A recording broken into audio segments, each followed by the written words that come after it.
kuki jo phurupna taliba demand sing center lenga na piroi haina Amit Shahana nauhauna na phongdokre Manipur da thokliba irang asiga mari lena New Delhi da ikui dana Union Home Minister Amit Shahana chair lodana pangthokiba state asigi security review meeting da kuki jo phurupna taliba separate administration natraga union territories semagi matang center na khanararoi amadi kuki jo singna taliba demand sing asi piroi haina nauhauna na phongdokre Pangthokiba security review meeting aduda Manipur ki Governor Ajoy Kumar Bala amadi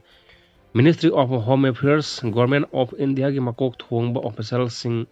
saruk yaki haina official oiba paw asina phongdorli paw asina makha taradun high firm ki security review meeting aduda Manipur ki Governor Ajoy Kumar Bala na hojik oiriba Manipur ki law and order ki phibam amadi makha tana kuki jo community amadi mitai community ki marakta pangthokadoriba pitch Dialogue asigi matang da karamba stakeholders sing mifam asida yawhallaga santi amasung raksa purakna bagi anoba lambi ama yatna bagi matang da suggestion kya thamki governor gi suggestion asi taraba matung da Union Home Minister Amit Shahana kuki jo community sing na taliba demand sing maru in a separate administration natraga Manipur dagi to khaiba Union Territory semagi wafam central government na kaidonung da khanaroi amadi kuki jo sing ki demand asi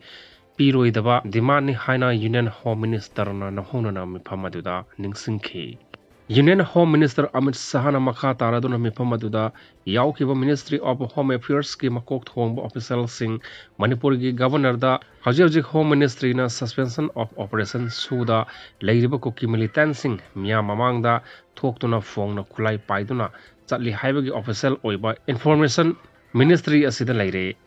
Maramaduna Sud Lairiba Kulai Paiba militant sing asi makoi ki designated camp sing da lehanduna mirak tinba mafam sing da Kulai Paiduna satpa thingada bani haina Home Ministry ki official sing amadi Manipur ki governor da akan ba instruction pi kare hairi source asina makha taraduna hai kari gumba Home Ministry ki warning asi Sud Lairiba kuki militant sing na indaba taragadi makoi ki mathakta ain gi oiba chap chaba action Lokhat kadabani hainasu Amit Shahana directive pi ki hairi